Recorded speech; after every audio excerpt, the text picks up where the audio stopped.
ये हमको लगता है जो आपके एक मुद्दा है, तीनों 2-2 मिनट में अपनी बात बता दीजिए।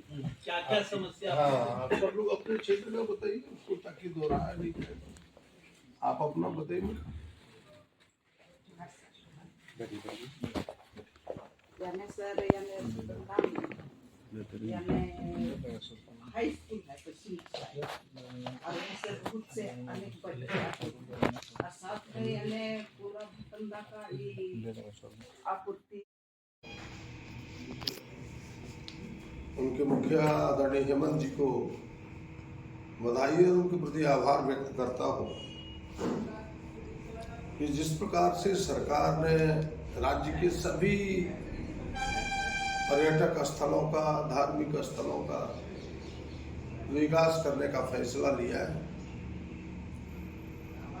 और उनके कार्यक्रमों में बढ़ चढ़ के रुचि लेने का प्रयास किया है। और सबसे बड़ा ताजा उदाहरण है कि आपने देखा होगा कि झारखंड बनने के 25 वर्ष बाद पहली बार देवघर का शिव बारात पूरे झारखंड के लिए अपने आप में अद्वितीय है, अद्भुत है। धार्मिक दृष्टिकोण से भी, पर्यटक दृष्टिकोण से भी, पर्यटन के दृष्टिकोण से भी, कि पहली बार शिव बारात का आयोजन उनकी झांकियों का, उनकी सजावट का पर्यटन विभाग यानी झारखंड सरकार करेगी। हमें लगता है कि यह निर्णय, जितनी भी इस निर्णय की हम प्रशंसा करें वो कम होगा कि सरकार ने आगे बढ़ के इसे करने का सोचा है। लेकिन कुछ एक नेता हैं, कुछ एक जनप्रतिनिधि है जो शिव बारात के नाम पर अपनी राजनीति करते थे, राजनीतिक रोटी सेकते थे। उनके पेट में अब दर्द होने लगा क्योंकि उनकी दुकानें बंद होने वाली है। वो शिव बारात के नाम पर राजनीति करते थे देवघर में बैठ के, अब उनकी एक न चलने वाली है। तो वो अनर्गल बयान, अनाप शनाप बातें जनता के सामने झूठ सच परोस रहे हैं। और उनकी पुरानी आदत रही है, उनकी पार्टी का, उनके नेताओं का, कि धर्म के नाम पर राजनीति करना। और उसी का एक उदाहरण ये छोटा सा है। आपने देखा होगा कि अपने बयान में जिस प्रकार की बातें कही जा रही है, जिस बातों का कोई और छोर नहीं है,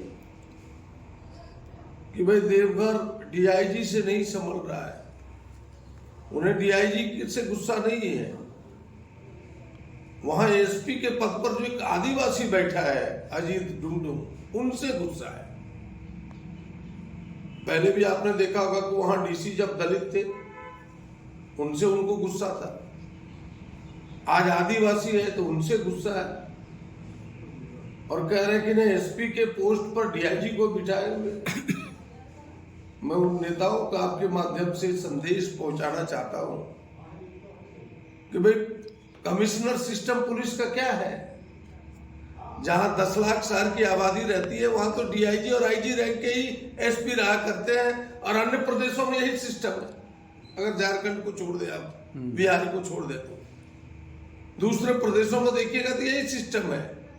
और मुंबई, दिल्ली में तो एडीजी रैंक के लोग रहते हैं, पुलिस का जिला को संभालते हैं। और आज तो अब उस सिस्टम की ओर लोग बढ़ रहा है और कहीं डीआईजी एसपी के रैंक पर है तो उनको ऐतराज क्या है? ऐतराज इतना ही है कि वो आदिवासी है।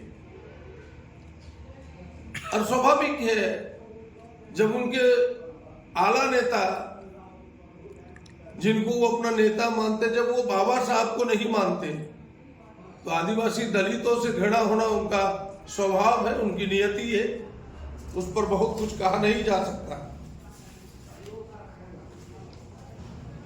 और कह रहे हैं कि देवघर का जो यह पर्यटन मेला है, पर्यटन विभाग ने जो इस मेले का अपने हाथ में लिया है, शिव बारात का, यह भूमाफियाओं के इशारे पर है।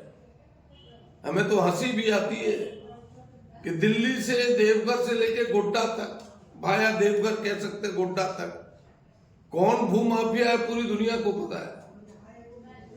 कि जनप्रतिनिधि होके जमीन हड़पना एक एक लोगों को पता है, और दूसरे को सरकार को कहना कि भूमाफियाओं के इशारे पर पर्यटन विभाग ने इस मेले को लिया है, मेले को उनके हाथों में बेचा है।